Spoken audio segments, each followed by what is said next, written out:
KP news के Karnataka bulletin में आपका स्वागत है। मैं अश्विनी आपके साथ। आइए एक नजर डालते हैं अब तक के मुख्य समाचारों पर। राष्ट्रीय लोक अदालत परियोजना 9 सितंबर को लोक अदालत से जनता को मिले अधिक लाभ। न्यायाधीश सिद्धरामप्पा के कार्यों का सिलसिला शुरू करते हुए देखते हैं समाचार विस्तार से। पहले समाचार स्थानीय। वरिष्ठ सिविल न्यायाधीश और जिला कानूनी सेवा प्राधिकरण के सदस्य सचिव सिद्धरामप्पा कल्याण राव कनकट्टे ने कहा कि राष्ट्रीय और राज्य कानूनी निर्देशकों के अनुसार 9 सितंबर को बीदर जिले की सभी अदालतों में राष्ट्रीय लोक अदालत का आयोजन किया जा रहा है। वह मंगलवार को बीदर जिला कानूनी सेवा प्राधिकरण कार्यालय हॉल में बुलाए गए एक संवाददाता सम्मेलन को संबोधित कर रहे थे। उन्होंने कहा कि राष्ट्रीय की लोक अदालत में लंबित संपत्ति में हिस्सेदारी, गुजारा भत्ता, चेक बाउंस, बिजली, राजस्व, बैंक, तलाक और प्री लिटिगेशन मामलों को मध्यस्थता के माध्यम से निपटाने का अवसर मिलेगा। इससे पहले 8 जुलाई को आयोजित लोक अदालत में जिले में 23,340 मामले समझौते के जरिए निपटाए गए थे। कैमरामैन संतोष का कवरेज। ತಮ್ಮೆಲ್ಲರಿಗೂ ತಿಳಿದಿರುವಂತೆ ಈ ವರ್ಷದ 3ನೇ ಲೋಕ ಅದಾಲತನ್ನು ನಾವು ದಿನಾಂಕ 9/9/2023ರಂದು ಹಮ್ಮಿಕೊಂಡಿದ್ದು ಜಿಲ್ಲೆಯ ಎಲ್ಲ ನ್ಯಾಯಾಲಯಗಳಲ್ಲಿ ಈ ಲೋಕ ಅದಾಲತನ್ನು ನಾವು ಹಮ್ಮಿಕೊಳ್ತಾ ಇದ್ದೀವಿ। ಮಾನ್ಯ ಸರ್ವೋಚ್ಚ ನ್ಯಾಯಾಲಯದ ಆದೇಶದಂತೆ ಇದು ಈ ವರ್ಷದ 3ನೇ ಲೋಕ ಅದಾಲತನ್ನು ನಾವು ಹಮ್ಮಿಕೊಳ್ತಾ ಇದ್ದೀವಿ। ಇದರ ಈ ದೆಸೆಯಲ್ಲಿ ನಾವು ಈಗಾಗಲೇ ಪೂರ್ವಭಾವಿ ಸಭೆಗಳನ್ನು ನಾವು ಕರೆದಿದ್ದು, ಈ ಪೂರ್ವಭಾವಿ ಸಭೆಯಲ್ಲಿ KNL ಅಧಿಕಾರಿಗಳನ್ನು ಹಾಗೂ BSNL ಹಾಗೂ ಜಸ್ಕಾಂ ಹಾಗೂ KKRTC ರೈಲ್ವೇಸ್ ಅಧಿಕಾರಿಗಳನ್ನು ಕರೆದು ಇದರ ಬಗ್ಗೆ ಹೆಚ್ಚಿನ ಪ್ರಚಾರ ಪಡಿಸಬೇಕಂತೇಳಿ ಅವರಲ್ಲಿ ನಾವು ಮನವಿ ಮಾಡಿದ್ದೀವಿ। ಈಗಾಗಲೇ ಅವರೆಲ್ಲ ಪ್ರಚಾರವನ್ನು ಸಮೇತ ಮಾಡ್ತಾ ಇದ್ದಾರೆ। ಮತ್ತು ತಮ್ಮೆಲ್ಲರಿಗೂ ತಿಳಿದಿರುವಂತೆ ಹೋದ ಸಲ ಏನು ಲೋಕ ಅದಾಲತ್ ಆಗಿತ್ತು ಅದರಲ್ಲಿ ನಾವು ಒಟ್ಟಾರೆ ಜಿಲ್ಲೆಯಲ್ಲಿ ಸುಮಾರು 23,340 ಪ್ರಕರಣಗಳನ್ನು ನಾವು ಇತ್ಯರ್ಥಪಡಿಸಿದ್ದು, ಅದರಲ್ಲಿ ಪೆಂಡಿಂಗ್ ಪ್ರಕರಣಗಳು 17,521 ಪ್ರಕರಣಗಳಾಗಿದ್ದು, ಮತ್ತು PLC ಕೇಸ್ ಅಂದರೆ ವ್ಯಾಜ್ಯಪೂರ್ವ ಪ್ರಕರಣಗಳು ಸುಮಾರು 5,819 ಪ್ರಕರಣಗಳನ್ನು ನಾವು ವಿಲೇವಾರಿ ಮಾಡಿದ್ದು, ಸುಮಾರು 10 ಕೋಟಿಗಿಂತ ಹೆಚ್ಚು ಹಣವನ್ನು ಈ ಲೋಕ ಅದಾಲತ್ನಲ್ಲಿ ಅಂದರೆ ಕಳೆದ ಲೋಕ ಅದಾಲತ್ನಲ್ಲಿ ವಸೂಲಿಯಾಗಿರ್ತದೆ। ಮತ್ತು ಈ ದೆಸೆಯಲ್ಲಿ ಕೂಡ ಈ ಲೋಕ ಅದಾಲತ್ನಲ್ಲಿ ಜಿಲ್ಲೆಯ ಎಲ್ಲ ಸಾರ್ವಜನಿಕರು ಈ ಲೋಕ ಅದಾಲತ್ನ ಎಲ್ಲರೂ ಅದರ ಸದುಪಯೋಗವನ್ನು ಪಡಿಸ್ಕೊಳ್ಬೇಕಂತೇಳಿ ತಮ್ಮ ಮಾಧ್ಯಮದ ಮುಖಾಂತರ ನಾನು ಜಿಲ್ಲೆಯ ಎಲ್ಲ ಜನರಲ್ಲಿ ಮನವಿ ಮಾಡ್ಕೊಳ್ತಾ ಇದ್ದೀನಿ। ಇದರಲ್ಲಿ ವಿಶೇಷವಾಗಿ ಏನಂತಂದರೆ ತಾವು ಇದೇನು ಬ್ಯಾಂಕ್ ವಸೂಲಾತಿ ಪ್ರಕರಣಗಳು ಹಾಗೂ ಪಂಚಾಯಿತಿಯಲ್ಲಿ ತೆರಿಗೆ ಪಾವತಿ ಮಾಡುವಂಥ ಪ್ರಕರಣಗಳು ಮತ್ತು CMCಗಳಲ್ಲಿ ಏನು ಟ್ಯಾಕ್ಸ್ ಕಟ್ಟುವಂಥ ಪ್ರಕ್ರಿಯೆ ಏನಿದೆಯಲ್ಲ ಅದಕ್ಕೆ ಕೂಡ ನಾವು ಈಗಾಗಲೇ ಪೂರ್ವಭಾವಿ ಸಭೆಯನ್ನು ಕರೆದಿದ್ದು ಅವರೊಂದಿಗೆ ಕೂಡ ನಾವು ಸಭೆ ಸಮಾರಂಭಗಳು ಮಾಡಿದ್ದೀವಿ। ಹೀಗಾಗಿ ಈ ಲೋಕ ಅದಾಲತ್ನಲ್ಲಿ ಕೂಡ ನಾವು ಸುಮಾರು 20,000 ಪ್ರಕರಣಗಳಾದರೂ ನಾವು ಇತ್ಯರ್ಥಪಡಿಸಬೇಕನ್ನುವಂಥ ಗುರಿಯನ್ನು ಇಟ್ಕೊಂಡಿದ್ದೀವಿ। ಹೀಗಾಗಿ ಈ ಲೋಕ ಅದಾಲತ್ನಲ್ಲಿ ಜಿಲ್ಲೆಯ ಎಲ್ಲ ಜನರು ಇದರಲ್ಲಿ ಭಾಗವಹಿಸಿ ಇದರ ಸದುಪಯೋಗ ಹಾಗೂ ಲಾಭವನ್ನು ಪಡಿಬೇಕಂಥೇಳಿ ನಾನು ತಮ್ಮ ಮುಖಾಂತರ ಎಲ್ಲರ ಹತ್ರ ಮನವಿಯನ್ನು ಮಾಡ್ಕೊಳ್ತಾ ಇದ್ದೀನಿ। ನಾನು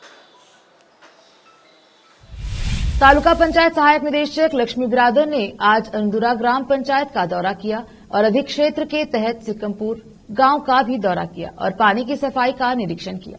उन्होंने कहा कि गांव में पानी सप्लाई करने वाले नलों और टैंकरों की सफाई की जाए, कूड़ा जमा न हो और सभी को स्वच्छ पेयजल मिले, इसके लिए कदम उठाए जाए। इस अवसर पर पंचायत विकास अधिकारी मल्लिकार्जुन सहित अन्य मौजूद रहे। विशेष संवाददाता की रिपोर्ट।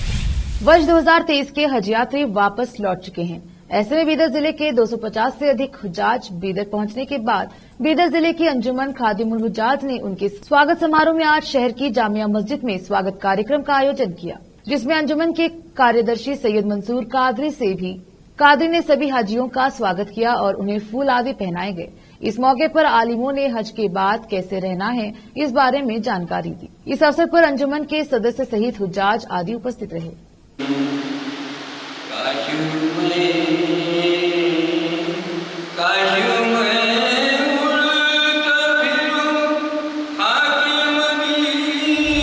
रोकते हैं समाचारों का सिलसिला, लेते हैं छोटा सा ब्रेक, जल्द लौटेंगे ब्रेक के बाद।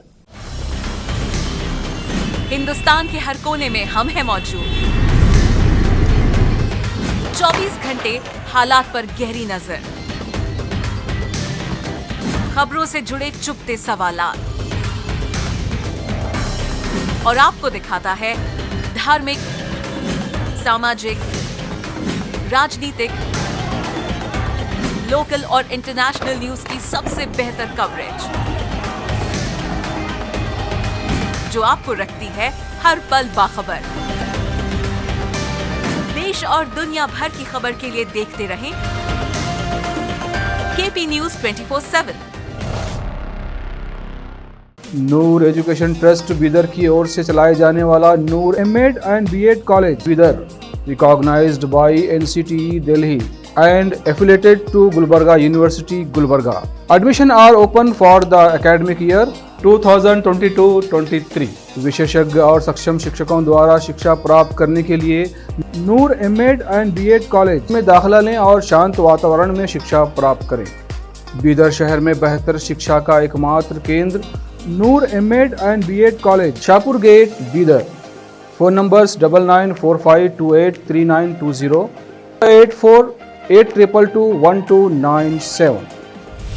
ब्रेक के बाद स्वागत है आपका। देखते हैं समाचार। मुख्यमंत्री सिद्धरामैया ने कथित तौर पर कांग्रेस विधायकों से कहा है कि वे इस साल अपने निर्वाचन क्षेत्रों के लिए अधिक अनुदान की उम्मीद न करें, क्योंकि सरकार 5 गारंटियों के कार्यान्वयन पर अधिक ध्यान केंद्रित कर रही है। अनुदान जारी करने को लेकर उनके बीच मतभेदों को दूर करने के लिए जिलों के प्रभारी विधायकों और मंत्रियों के साथ अपनी बैठकें शुरू करने वाले सिद्धरामैया ने उससे यह भी कहा कि वे अपने निर्वाचन क्षेत्रों में विकास कार्यों के लिए धन के लिए कुछ और समय इंतजार करें। सीएम ने तुमकुर, यादगीर, चित्रदुर्गा, बागलकोट, बल्लारी और धारवाड़ जिलों के विधायकों और जिला प्रभारी मंत्रियों से मुलाकात की। मुख्यमंत्री कार्यालय के सूत्रों ने कहा कि सिद्धरामैया ने उन विधायकों की बात सुनी जिन्होंने विकास परियोजनाओं को लागू करने के लिए धन जारी करने में देरी और उनके और जिलों के प्रभारी मंत्रियों के बीच समन्वय की कमी जैसे मुद्दे उठाए और उनसे वादा किया कि वह इन्हें हल करने के लिए कदम उठाएंगे। कई विधायकों ने अपने निर्वाचन क्षेत्रों में विकास कार्यों के लिए अनुदान मांगा,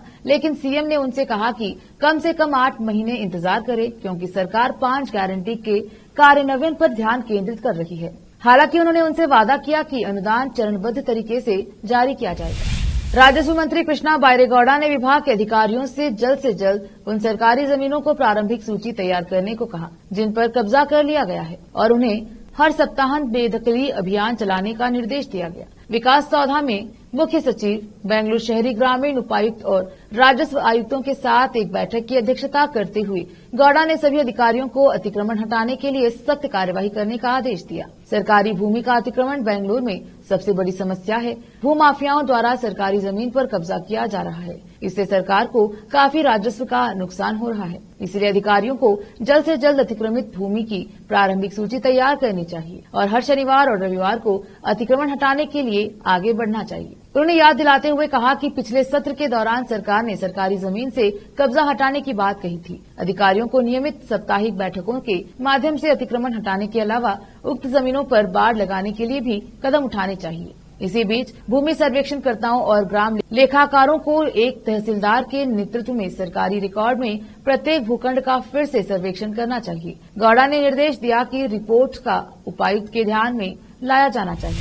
विधान परिषद की 3 रिक्त सीटों के लिए 2 महीने से अधिक समय से लंबित नामांकन को जल्द ही मंजूरी मिलने की संभावना है और विश्वसनीय सूत्रों के अनुसार कांग्रेस ने एमआर सीतारमन, एचपी सुधमदास और उमाश्री के नामों को लगभग अंतिम रूप दे दिया है। प्रोटोकॉल के अनुसार कैबिनेट नामांकन पर फैसला करेगी और औपचारिकता के तौर पर मुख्यमंत्री सिद्धरामैया को निर्णय लेने के लिए अधिकृत करेगी। इसके बाद मुख्यमंत्री नामों को राज्यपाल के पास भेजेंगे, जो अपनी सहमति देंगे।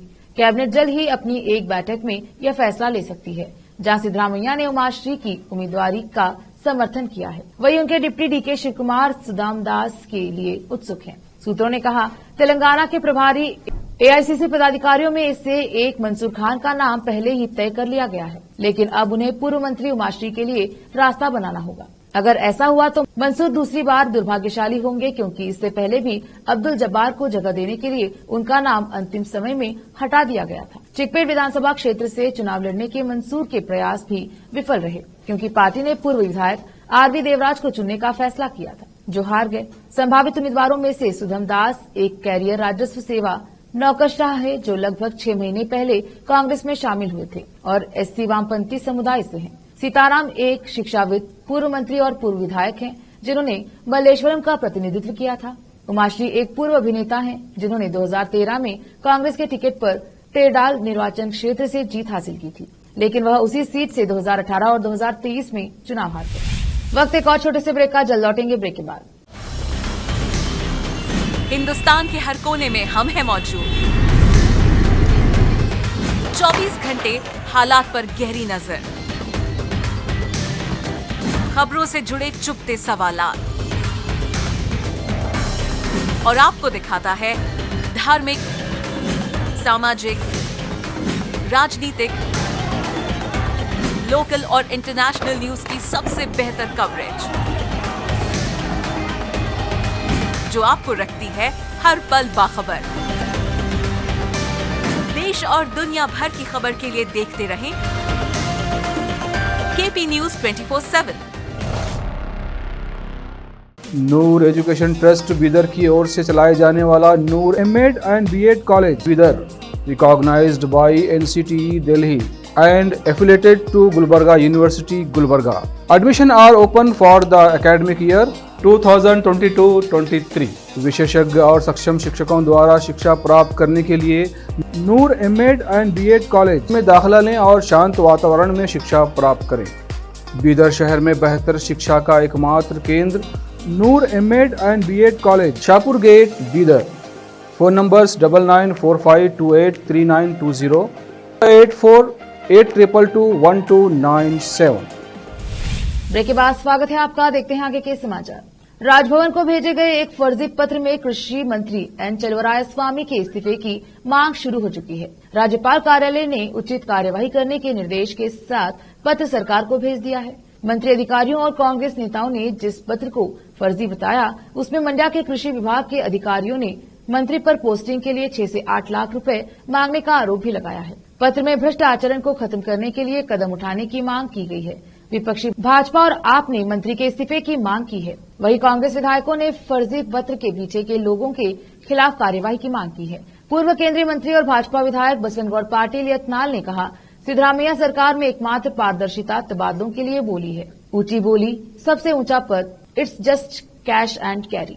तबादलों में भ्रष्टाचार का स्तर अधिकतम सीमा तक पहुंच गया है। कृषि के 8 सहायक निदेशकों ने मंत्री चलवरायस्वामी के खिलाफ राज्यपाल को पत्र लिखा है कि उनसे पोस्टिंग के लिए 6 से 8 लाख रुपए की मांग की जा रही है। उन्होंने यह भी कहा कि उनके पास आत्महत्या के अलावा कोई रास्ता नहीं है।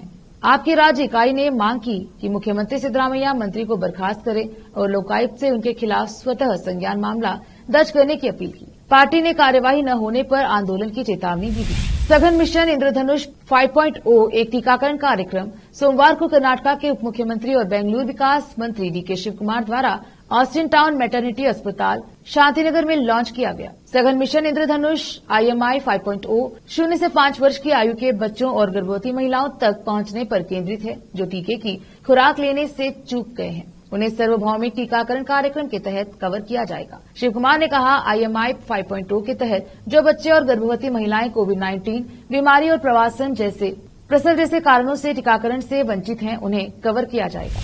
बीजापुर जैन समाज द्वारा प्रदर्शन किया गया। आज शहर के दिगंबर जैन मंदिर के प्रदर्शन शुरू किया गया।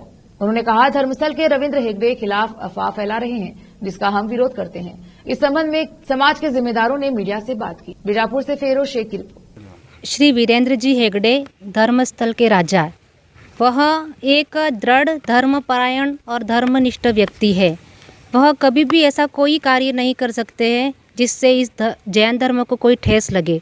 अतः उनके खिलाफ ये जो भी कोई कर रहे हैं, उनके खिलाफ सरकार कड़ी से कड़ी कार्रवाई करे और श्री वीरेंद्र जी हेगड़े को निर्दोष साबित करे। आजकल हमारे जैन धर्म के खिलाफ बहुत प्रकार के कष्टमय आपदाएं विविध प्रकार के लोग कर रहे हैं। इसीलिए सरकार से विनम्र निवेदन है कि हमारे जैन धर्म को इस प्रकार के सभी संकट से बचाए तथा श्री वीरेंद्र जी हेगड़े को निर्दोष साबित करे और हमारे जैन धर्म को पुनर्स्थापित करने में हमारा सहयोग करे। ಸೌಜನ್ಯ ಕೊಲೆಯಾಗಿ ಇವತ್ತಿಗೆ 15 ವರ್ಷ ಆಯಿತು. ಒಬ್ಬ ಆರೋಪಿಯನ್ನು ಬಂಧಿಸಿದ್ರು, CBI ಎನ್ಕ್ವೈರಿ ಆಯಿತು, ಅವ ನಿರಪರಾಧಿ ಅಂತ ಸಾಬೀತಾದ. ಇಷ್ಟೆಲ್ಲ ಆದಮೇಲೆ ಈಗೆಲ್ಲ ಶಾಂತ ಇದ್ದ ಸಮಯದಲ್ಲಿ ಇವರು ಅಂತಾರಾಷ್ಟ್ರೀಯ ಮಟ್ಟದಲ್ಲಿ ಒಂದು ಷಡ್ಯಂತ್ರ ನಡೆಸಿ ಸನಾತನ ಧರ್ಮದ ಒಂದು ಪವಿತ್ರ ಕ್ಷೇತ್ರವನ್ನು ಅಪವಿತ್ರಗೊಳಿಸುವ ಪ್ರಯತ್ನವನ್ನು ದುಷ್ಟಶಕ್ತಿಗಳು ಮಾಡ್ತಾಯಿವೆ. ಸರ್ಕಾರ ಕಣ್ಣು ಮುಚ್ಚಿ ಕುಳಿತಿದೆ. ನಾನು ಸರ್ಕಾರಕ್ಕೆ ಆಗ್ರಹ ಮಾಡ್ತೇನೆ, ನಿಮ್ಮ ಮೂಲಕ ಪತ್ರಕರ್ತ ಬಂಧುಗಳೇ, ಮಾನ್ಯ ಮುಖ್ಯಮಂತ್ರಿಗಳು ಇದ್ರ ಕಡೆ ಗಮನ ವಹಿಸಬೇಕು. ಅವರು ಒಬ್ಬರು ನ್ಯಾಯವಾದಿಗಳಿದ್ದಾರೆ, ಅವರು ವಕೀಲರಿದ್ದಾರೆ. ಒಂದು ಸಲ ಕೇಸನ್ನು CBI ಕೊಟ್ಟ ಮೇಲೆ ಇವ್ರು ಯಾರು ಹೇಳೋರು? ಧರ್ಮಸ್ಥಳದವ್ರು ಹೆಗಡೆಯವರು ಇದ್ರ ಕೈವಾಡದಂತ ಇವ್ರು ಕೋರ್ಟಾ, ಜಡ್ಜಾ, ಏನು ಪೊಲೀಸಾ ಇವರು? ऐसी रिपोर्ट सामने आई है जिनमें कहा गया है कि कर्नाटका के राज्यपाल थावरचंद गहलोत ने मुख्य सचिव वंदिता शर्मा को पत्र लिखकर कृषि मंत्री N. चलवरायस्वामी पर भ्रष्ट आचरण में शामिल होने का आरोप लगाया है। हालांकि सरकार और राज्यपाल कार्यालय की ओर से अभी तक आधिकारिक पुष्टि नहीं की गई है। मंत्री चलवरायस्वामी से जुड़े कथित रिश्वत घोटाले के जवाब में आम आदमी पार्टी की कर्नाटका इकाई ने मंत्री को कैबिनेट से तत्काल बर्खास्त करने की मांग की है। कथित तौर पर कृषि विभाग के अधिकारियों के एक समूह ने चलवरायस्वामी के खिलाफ शिकायत दर्ज की है, जिसमें आरोप लगाया गया है कि वह वरिष्ठ अधिकारियों के माध्यम से 6 से 8 लाख रुपए तक रिश्वत की मांग कर रहे हैं। उन्होंने इस भ्रष्टाचार को खत्म करने के लिए राज्यपाल से हस्तक्षेप की मांग की है। राज्यपाल को सौंपे अपने पत्र में अधिकारियों ने यह कहकर अपनी हताशा व्यक्त की है कि यदि उनकी समस्या का समाधान नहीं हुआ तो वे और उनके परिवार के सदस्य जहर खा लेंगे। फिर से एक नजर आज के मुख्य समाचारों पर। राष्ट्रीय लोक अदालत परियोजना 9 सितंबर को लोक अदालत से जनता को मिले अधिक लाभ। न्यायाधीश सिद्धरामप्पा। KP न्यूज के कर्नाटका बुलेटिन में आज इतना ही। देखते रहिए KP न्यूज 24/7। धन्यवाद।